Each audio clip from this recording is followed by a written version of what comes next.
श्री शिवाय नमस्तुभ्यम। गुरुजी के द्वारा श्री अम्बा अम्बेश्वर शिव महापुराण कथा हनुमानगढ़ी छत्री तालाब रोड अमरावती महाराष्ट्र में 16 दिसंबर से शुरू हो गई है। ये 5 दिवसीय की शिव महापुराण कथा जो कि 16 दिसंबर से 20 दिसंबर तक चलने वाली है, जिसे आप आस्था चैनल यूट्यूब के माध्यम से देख सकते हैं।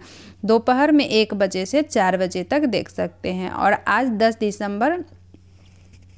आज 18 दिसंबर मतलब तीसरे दिन की कथा पूर्ण हो चुकी है। आज की कथा बहुत ही अधिक रोचक जानकारियों से भरपूर थी, जिसमें गुरुजी ने कुछ अच्छे पत्र पढ़े और कुछ सरल उपायों की जानकारियाँ दी। इसके साथ ही गुरुजी ने इस अमरावती की कथा में दूसरे दिन की कथा में अपने जीवन में 2 संकल्प लेने को कहा है। अगर आप 2 में से एक संकल्प को भी धारण कर लेते हैं तो आपके दुख तकलीफ कष्ट दूर होना तय है। तो वो 2 संकल्प कौन से हैं, इनके उपाय की जानकारी भी आपको इसी वीडियो के माध्यम से प्राप्त होने वाली है। और आज 18 दिसंबर अम्बा अम्बेश्वर शिव महापुराण अमरावती की कथा में गुरुजी ने कुल 9 उपाय पत्र उपयोगी सहित जानकारियाँ दी है। सभी की जानकारियाँ आपको इसी वीडियो के माध्यम से प्राप्त होने वाली है। अगर आपने कोई कारणवश आज की कथा नहीं सुनी हो तो आपको इस छोटी सी वीडियो के माध्यम से प्राप्त होने वाली है। तो बढ़ते हैं आज की कथा की पहली जानकारी की ओर। आज की कथा प्रारंभ होते हैं गुरुजी ने एक पत्र पढ़ा। अनिल जी का पत्र आया था। मेरा आपसे एक प्रश्न है, क्या आप उत्तर देंगे? गुरुजी से प्रश्न किया गया कि कभी किस्मत भी बदलती है। मेरी पूरी जिंदगी संघर्षों में गुजरी है, आज भी संघर्ष कर रहा हूँ। कभी कभी जीवन में सब छोड़ देने का मन करता है, पर जब मैं आपकी शिव महापुराण की कथा सुनता हूँ तब से एक आस जगी है। तो आप बताइए कि क्या मेरी किस्मत बदलेगी? तो इस पर गुरुजी ने कहा, कोई भी चीज़ स्थिर नहीं होती, बदलती रहती है। और अगर आपके कर्म अच्छे हैं तो आपकी किस्मत भी ज़रूर बदलेगी, पर अगर आपका कर्म अच्छे नहीं है तो किस्मत कभी नहीं बदल सकती है। बढ़ते हैं आज की कथा की दूसरी जानकारी की ओर। इस मृत्युलोक संसार सागर का सबसे अच्छा वृक्ष कौन सा है? गुरुजी ने बताया कि बेलपत्री का वृक्ष, पीपल का वृक्ष और आंवले का वृक्ष तो इस मृत्युलोक का संसार सागर का सबसे अच्छा पौधा है। और हमारा विश्वास है, क्योंकि इस विश्वास को हमें दिल में बोना पड़ता है। बढ़ते हैं आज की कथा की तीसरी जानकारी की ओर। गया बाई जी पत्र लेकर आई। मेरा बेटा 33 वर्ष का लड़का है और 5 बहनों का एक भाई है। बेटे के पेट में अचानक दर्द हुआ और 15 दिन तक यूरिन नहीं आया।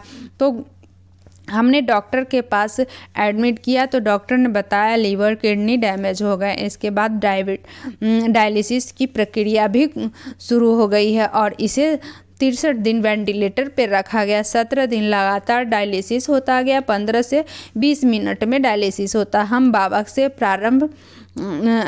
से प्रार्थना करते थे कि क्या हो गया है। हम बेलपत्र उसके सिराने में ले जाकर रखते। 22 जून को डॉक्टर ने इसे मृत घोषित कर दिया। हमने डॉक्टर से कहा, आप प्रयास करो, क्योंकि हमारे आखिरी वंश का वारिस है, एकलौता लड़का है।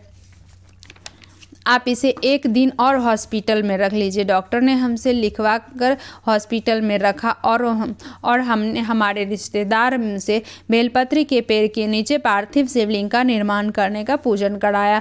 कुबेरेश्वर धाम से हमें रुद्राक्ष मंगवाया और उसका जल शिवलिंग पर अर्पित करवाया।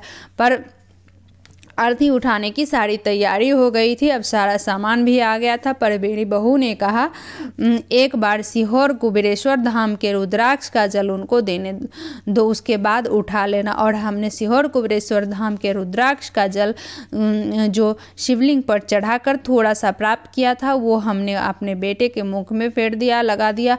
और मेरी बहू ने मेरे बेटे को जोर से पुकारा तो बेटे के शरीर में हलचल दिखने को मिली और 1 घंटे के अंदर ही बेटा उठकर बैठ गया और मेरा बेटा पूरी तरह से ठीक हो गया है। उसी का आभार व्यक्त करने इस कथा पंडाल में आई हूँ।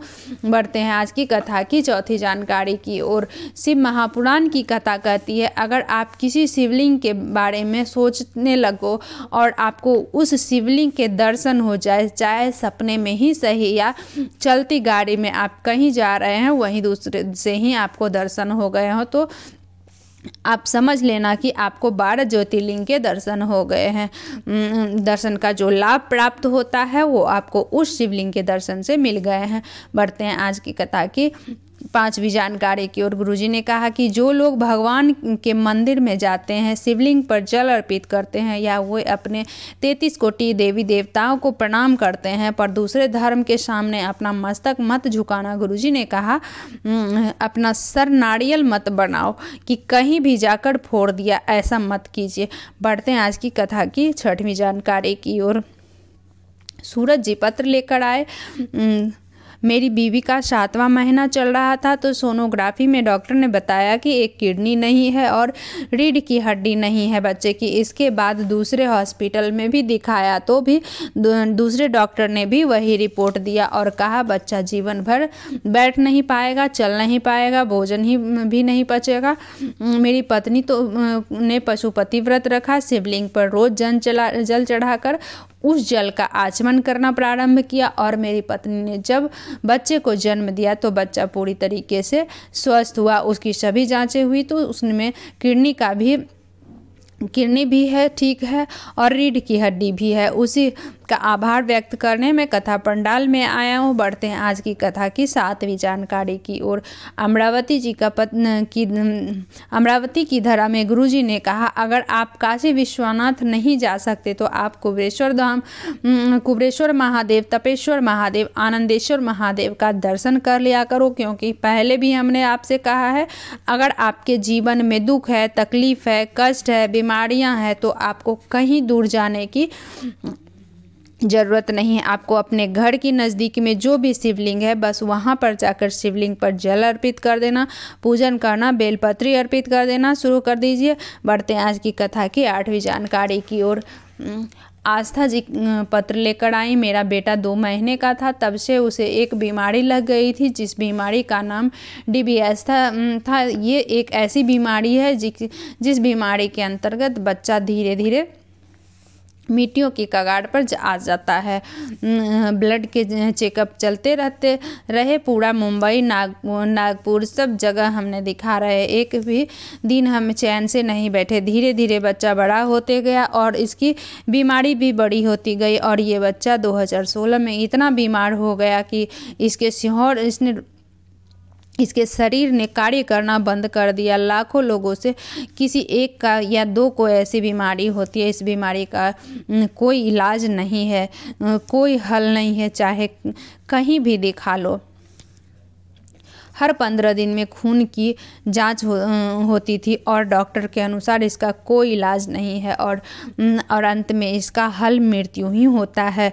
पुण्य और अमरावती घर जैसा हो गया। और जो कि हम 2015 से 2023 तक इलाज करवाते थे, थक गए। तभी किसी ने शिव महापुराण कथा सुनने को कहा। हमने कथा सुनने के बाद सीहोर जाकर रुद्राक्ष लेकर आई और रुद्राक्ष को उसके गले में धारण कराए और सीहोर से आए 4 दिन ही निकले थे। हम वापस ही पुनः लेकर गए और पहली बार डॉक्टर ने के मुख से निकला अब इसे वापस लाने की ज़रूरत नहीं है, अब बच्चा ठीक है। इसी का आभार व्यक्त करने कथा पंडाल में आई हूँ।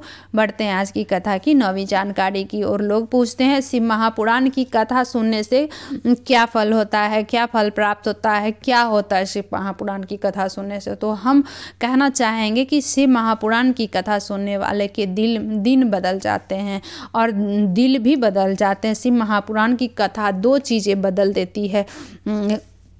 दिल और दिन बढ़ते हैं आज की कथा की 10वीं जानकारी की ओर। अगर आप कोई संकल्प लेते हैं, गुरुजी ने बताया उस संकल्प को पूरा कराने की जिम्मेदारी भगवान भी लेते हैं।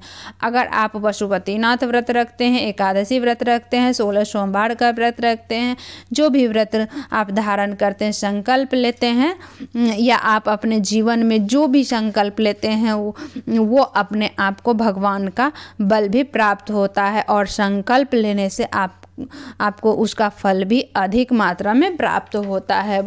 पार्थिव शिवलिंग का निर्माण करके जब हम पूजन करते हैं तो हमें लगता है कि हम एक पार्थिव शिवलिंग का पूजन कर रहे हैं और एक पार्थिव शिवलिंग का फल प्राप्त हमें होगा, पूजन का फल प्राप्त हमें होता है। बल्कि आप जिस मिट्टी से पार्थिव शिवलिंग का निर्माण करते हैं उस मिट्टी में जितने कण होते हैं उतने पार्थिव शिवलिंग का फल हमें प्राप्त होता है और बहुत सारे शिवलिंग की दर्शन की भी फल प्राप्ति आपको होती है। तो मेरी वीडियो आपको कैसी लगी हो, मेरे चैनल पे अगर आप नए हो तो सब्सक्राइब कर लो, बेल आइकन दबा दो ताकि मेरे अगले वीडियो की नोटिफिकेशन आप तक मिल सके। श्री